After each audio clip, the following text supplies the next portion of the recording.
मगर इससे पहले कि हम इन मिल्स मालिकान और शुगर माफियाज के नाम लें, आपको ये समझना होगा कि ये चीनी बनती कैसे है और ये लोग चीनी के नाम पर कितने खरबों रुपए कमाते हैं।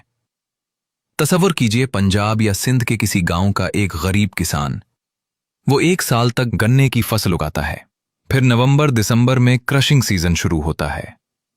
किसान गन्ना काटता है, ट्रालियों पर लोड करता है और मिल के गेट पर पहुंच जाता है। वहां कांटे पर वजन होता है और किसान को एक पर्ची थमा दी जाती है। मिल के अंदर गन्ने को बड़ी बड़ी मशीनों में कुचला जाता है और उसका मीठा रस निकाल लिया जाता है। इस रस को साफ किया जाता है, चूने और दीगर कीमियाई अमल से गुजारा जाता है। फिर बड़े बड़े बॉयलर्स में गाढ़ा किया जाता है, यहां तक कि उसमें शक्कर के छोटे छोटे क्रिस्टल बनने लगते हैं। आखिर में तेज रफ्तार घूमने वाली मशीनें, जिन्हें सेंट्रीफ्यूज कहते हैं, उन क्रिस्टल्स को अलग करके वो चमकती सफेद चीनी बना देती हैं। मगर कहानी यहां खत्म नहीं होती। गन्ने से सिर्फ चीनी नहीं निकलती।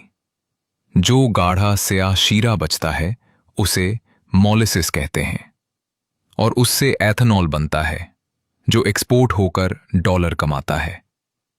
गन्ने का जो फूक बचता है उसे बगास कहते हैं और मिल इसे जलाकर बिजली बनाती है जो बाज़ औकात नेशनल ग्रिड को भी बेची जाती है।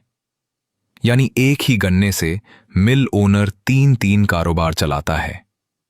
इसीलिए शुगर इंडस्ट्री को टेक्सटाइल के बाद पाकिस्तान की दूसरी बड़ी इंडस्ट्री कहा जाता है, जिसका सालाना कारोबार अरबों नहीं बल्कि खरबों रुपए तक जा पहुंचता है और जिससे लाखों खानदानों का रोजगार जुड़ा है।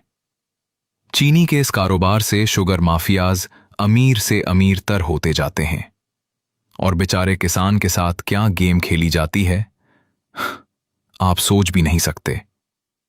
किसान मिल के गेट पर गन्ने से लदी ट्राली लिए दिनों इंतजार करता है, क्योंकि गन्ना जितना सूखता जाता है वजन उतना ही कम होता जाता है और नुकसान किसान का होता है। फिर आती है कटौती। मनमानी कटौतियां होती हैं और बास किसान तो कांटे के वजन पर भी सवाल उठाते हैं। किसान सस्ते दामों गन्ना शुगर मिल्स को बेचने पर मजबूर होता है और वैसे भी किसान के पास कोई ऑप्शन नहीं होती। गन्ना कोई ऐसी फसल नहीं जिसे वो घर में स्टोर कर ले। दोस्तों, वीडियो का अगला हिस्सा देखने के लिए हमारे पेज को विजिट करें।